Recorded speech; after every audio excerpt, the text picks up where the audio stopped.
ಪುತ್ಥಳಿಯನ್ನ ವಿರೂಪಗೊಳಿಸುವಂತೆ ಯೇಸುಕ್ರಿಸ್ತ ಕನಸಲ್ಲಿ ಬಂದು ಹೇಳ್ದ. ಅದಕ್ಕೆ ನಾನು ಸುತ್ತಿಗೆಯಿಂದ ಮೂರ್ತಿಯನ್ನ ವಿರೂಪಗೊಳಿಸಿದೆ ಅಂತ ಆರೋಪಿ ಪೊಲೀಸರ ಮುಂದೆ ಬಾಯ್ಬಿಟ್ಟಿದ್ದಾನೆ. 7 ವರ್ಷದ ಹಿಂದೆ ಮತಾಂತರ ಆಗಿದ್ದ, ಧರ್ಮಾಂಧನಂತೆ ವರ್ತಿಸ್ತಾ ಇದ್ದ ಎನ್ನಲಾಗಿದೆ. ಈಗ ನನಗೂ ಕನಸಲ್ಲಿ ಇವತ್ತು ರಾತ್ರಿ ಬರ್ಬೋದು ಅಂತ ಇಟ್ಕೊಳ್ಳೋಣ. ಅವನದು ಬುರುಡೆ ಹೊಡೆದಾಕು ಅಂತ ಏನ್ ಮಾಡ್ಬೇಕು? ಏನ್ ಮಾಡೋಣ?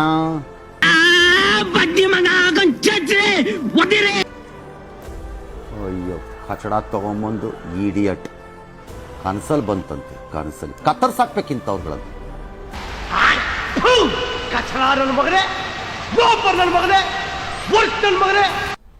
ತನ್ನ ಜೀವನದ ಪೂರ್ತಿ ಜಾತಿ ಧರ್ಮ ಮತವನ್ನ ನೋಡದೆ ಡಜನ್ ಗಟ್ಲೆ ಜಾತಿಗಳು ಧರ್ಮಗಳನ್ನು ಕರ್ಕೊಂಬಂದು ಅಲ್ಲಿ ಇಟ್ಕೊಂಡು ಬೆಳಗಿನ ಜಾವ 4 ಗಂಟೆಗೆ ಆ ವಯಸ್ಸಲ್ಲೂ ಕೂತ್ಕೊಂಡು ಇಂಟರ್ವ್ಯೂ ಮಾಡಿ ಮಕ್ಕಳನ್ನ ಆಯ್ಕೆ ಮಾಡಿ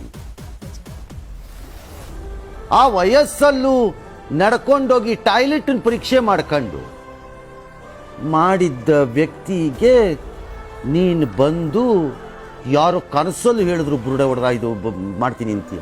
ಇಂಥ ಕಂತ್ರಿಗಳಿಗೆ ಬಿಡ್ತೀರಲ್ಲ ಹೇಳಿ.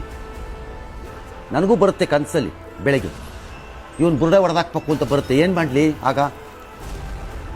ಇಡಿಯಟ್ ತಗೊಂಬಂದು ಬದುಕಕ್ಕೆ ಅಯೋಗ್ಯ ಅವನು.